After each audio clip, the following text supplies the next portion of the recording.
we've talked a few times about the costs of general aviation and how some people find it prohibitive.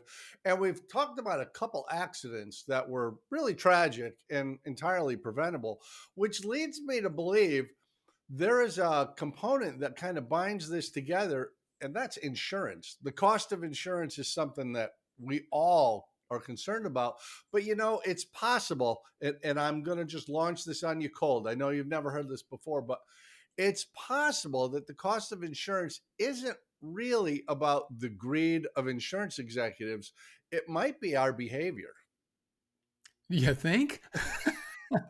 Yeah, I mean, seriously, that's one of those things we actually, while we think this is totally beyond our control, we actually have a lot of control over insurance costs because, a stat, and I love throwing out stats, you know how I love numbers. In Right. 2019, there were 1,302 aviation accidents, and that works out to 25 a week.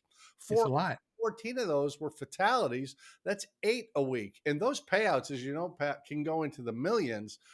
Man, if That we they could can. cut down on that number, and we have, but if we could continue that trend of cutting down on this by being more interested in proficiency rather than currency, man, we could have an impact on our costs. Yeah, I don't want to leave people thinking that it's entirely our fault. It certainly is in large part our fault. I think the statistic I heard from some wise sage in Florida was something like 69% pilot error. Yeah, Um, that's true. but there are other factors. Before we delve into the pilot error thing, there are other factors. Believe it or not, Hurricane Harvey and the massive storms that we've had in the United States over the last several years have contributed to that. Um, Billions of dollars in property damage. The Boeing 737 MAX Yeah. was a factor as well, continues to be a factor because all of these insurance companies essentially are pulling from the same pool of money. And when we have these multi-billion dollar claims in total, multi-billion dollars of claims, I mean, these are not charitable organizations. They're there to make money. And there's Yeah. nothing wrong. The profit is not a four-letter word. Yeah, I grew up So, in the suburbs of Hartford, Connecticut, the insurance capital of the world. And I am aware they do employ a lot of people. It is a profit making industry, as you say. And they have very smart mathematicians that figure out what are the likely claims. And that's what they base their rates on. But if yeah, we can improve on that, yep. things could get better. And you are right. As a matter of fact, regular viewers of this channel would have seen a video just recently that I did about what is an accident according to the NTSB. And Exactly. I featured in that a tripacer, which is just a mess. But you're exactly right. Pardon me. It was it was a hurricane that came through, snapped the tie down ropes, and just tossed that thing like a toy. That is an insurance claim, and it's a pricey insurance claim.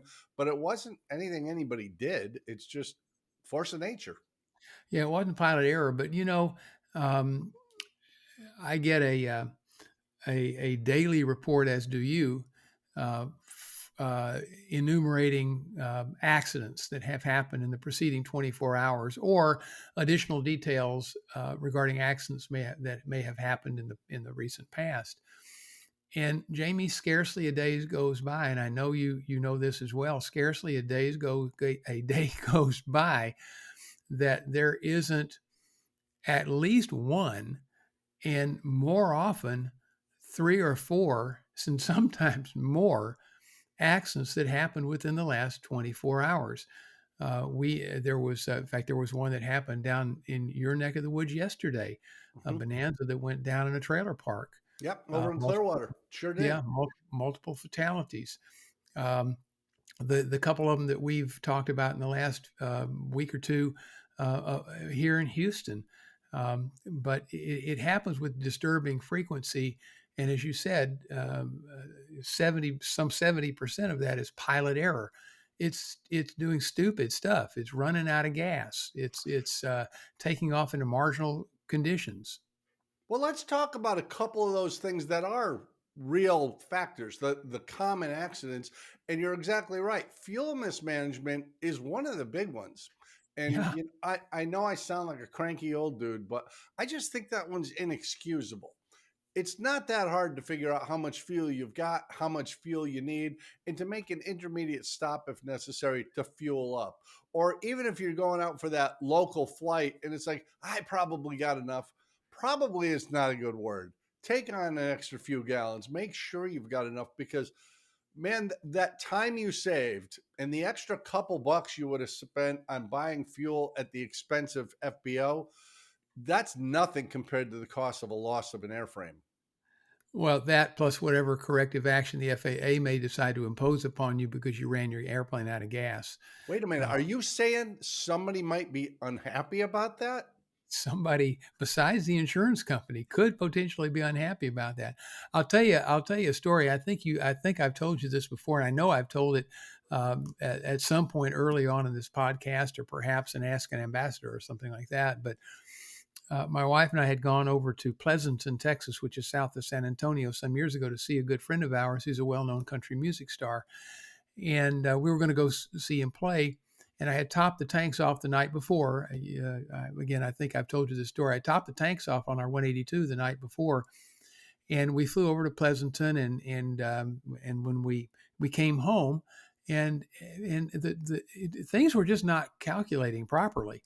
And we passed this airport and another airport and whatnot. I think, I wonder if I should stop and get some gas because the gauges don't just look quite right. Anyway, I opted not to, and we got back home, and I think we had something like 4 usable gallons left, if I remember right, which is what 10 minutes maybe in the 182. Yeah. And I was trying to figure out what went wrong because my calculations were so careful. And what I didn't realize was until I looked at the timesheet on the airplane, because it was a partnership airplane, my partner had flown it an hour and some change the night before after I topped it off. So I had 15 gallons left than I expected. With a shared use airplane, whether it's in a flight school or a rental operation or a co ownership or a club, you can't make an assumption. And I'm not pointing fingers because I'm not saying I've never done anything Yeah. stupid because I'll trust you not to tell anybody, but I have done something stupid a couple times. It's But yeah, between you I and mean, me, Jamie, between you and me. just taking that extra step to actually stick the tanks and do I really have what I thought I had? Yeah. That can be good. And you know, another one that really bugs me, and I've actually cautioned some people I've done flight reviews with who like doing low altitude operations. They like Mm, getting out there into the middle of nowhere and flying around at a couple hundred feet, which is perfectly legal as long as you're 500 feet from people, structures, vehicles, whatever. But you know, down there, Pat, there's towers, there's poles, there's wires, there's all kinds of things that you're not going to see until it's grabbing onto your aircraft. And it's right. just tragic when somebody's flying along and they catch a wheel on a wire. And that's the end of that. And that becomes an expensive claim. And it was unnecessary because you could have had exactly as much fun at 500 feet or 1,000 feet. Yeah, and not only that, that three-letter agency that we talked about a few minutes ago, assuming that you survived that incident, may have something to say about that too, because even though such behavior may be legal, I would argue that it's not smart, and it also could be construed to violate the careless and reckless rule that the FAA has put in place to kind of catch all the sins that the other regs don't address. Boy, you just said something really powerful that resonates with me. It may be legal, but it's not smart. And there's a Yeah. whole lot of things. Flying a right hand pattern in an airport with a left hand pattern, doing a long straight in when there's other aircraft in the pattern. There's all kinds of things people do, and they say, well, it's not illegal. Yeah, but it's dumb. Well, but flying a right-hand traffic pattern at a left-hand airport is in fact illegal. If you Yes, look it at is. 91.126, it says at a non-tower field, all turns shall be made to the left unless otherwise specified. And I'm paraphrasing, but basically it says shall be made to the left unless otherwise specified. So not only is it stupid in that particular case, it's also illegal. Well, we're both based at non-towered airports and have been for years, and I love the non-towered airport I'm based Yeah, at, and I have for a long, long time. But yeah, there's a lot of people who misunderstand. It's a non-towered airport, not an uncontrolled airport. There that's are right. regulations, and you know one that it's something I think people miss because they will often say, "Well, there's no regulation about that. That's just in the AIM, the Aeronautical Information Manual. It's advisory." Well, that's true, but there is case law that lacking a regulation, the AIM can become regulatory because the FAA did tell you we don't want you doing that, or we insist that you do it this way, and you ignored them. The AIM is full of best practices. And, we may disagree with some of them and such, but generally speaking, the things that are in AIM are, in fact, best practices. And while they are not regulatory in nature, as you said, if I was sitting in front of an FAA administrative law judge, for example, fighting a suspension of my ticket because I did something that was against AIM, I would have a hard time defending my actions when the prosecution says it's here in the book is recommended best practice. Why didn't you follow that? Oh, because I'm smarter than the book. No matter Yeah, what that's I going to go say, over well. no matter what I say, that's what the interpretation of that answer is going to be. Well, and one of the things like 91 126, where you must fly a left hand pattern unless there's a right hand pattern, or warning, straight ins are not recommended at non towered Right. airports, things like that. This is specifically to avoid midair collisions, which is Right. another high dollar insurance claim, very much avoidable. And as you well know, Pat, they usually happen on a nice VFR day within a mile or two of a non towered airport because With people both come in saying, airplanes, I can just do whatever I want. It's uncontrolled. No, yeah, it's and not. and with both airplanes going in the same direction, by the way. Yeah, yeah. That's one of the tragic things. Whereas if we just entered the pattern correctly, if we just followed the rules, if we just made our self announcements on the CTAF, even though Yeah. we're not required to, that would go a long way towards safety. And man, nobody needs the excitement of bending metal, Oh swapping no, paint at altitude. no, no, no. Not at all. There was safety talk at West Houston Airport, my home airport, last Tuesday, as a matter of fact, from a gentleman in a Cessna 172 that had a midair with a 152. This is actually almost 20 years ago. Unfortunately, the pilot in the 152 died. The 172 had its right landing gear sheared off, and the right wing was sliced at pretty much the aileron, and where the aileron and the flap meet, and they were able to land at West Houston Airport. I saw that airplane after the collision. It was blocked up, on blocks on the tarmac, and that right wing was hanging down at a 90-degree angle at the point where the flap and the aileron come together. How that airplane landed safely. It is a testament to the 172. I owned a 172 N model at one time Yeah, that had been in a collision with a Twin Otter at yeah, 5,000 feet. yeah. Nobody died, but man, it was a total write off. I mean, that's an expensive accident. And it took years for people to rebuild that airplane and get it back on the market. But yeah, just for that personal safety, but also knowing if we just follow these rules, there are fewer insurance claims. And if there are fewer insurance claims, there's less cost to the insurance company. Eventually, the rates will come down, and that will benefit all of us. Absolutely. Just be careful when you fly. Think ahead. I'll throw in one, well, actually, it's two things that kind of become the same thing.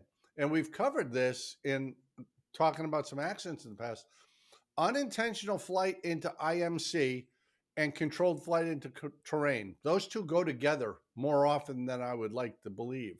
And Correct. it's so avoidable. We've talked about a couple accidents where people who were low time really didn't have the experience, flew into bad weather, and boy, it's not long before you're running into something. And that those generally are fatal. So very expensive on the financial side and truly impactful in terms of your life, the extended family. It's bad all the way around. That's exactly right. Could not have said it better myself, Jamie. Oh, man. Well, Pat, I think this is one of those things where an awful lot of our safety and our cost actually is within our control if we choose to do something about it. And I wish more people would go to those FAA safety meetings. They would go to the local safety meetings that come around to their airports. You can watch them on Zoom. If we would focus more on proficiency than currency. Am I really good at this? Am I really on top of it? Did I really study the procedures at that airport I'm going to over the horizon? We could save ourselves a lot of heartache and a fair amount of cash. Yeah, and the sad thing about all of that, Jamie, is the people that probably need to go to those safety seminars the most are the ones that don't do it. Well, I think we're going to do a video about factor that leads people to make that decision. We should talk about that, and y'all should come back to see it because it's interesting. All right, I can't wait. Pat, thanks for discussing the topic. I like it. Of course, y'all have to click like down below because that just makes our hearts sing. Share this video on social media because if enough people make a conscious effort to be safer pilots, it really does benefit all of us.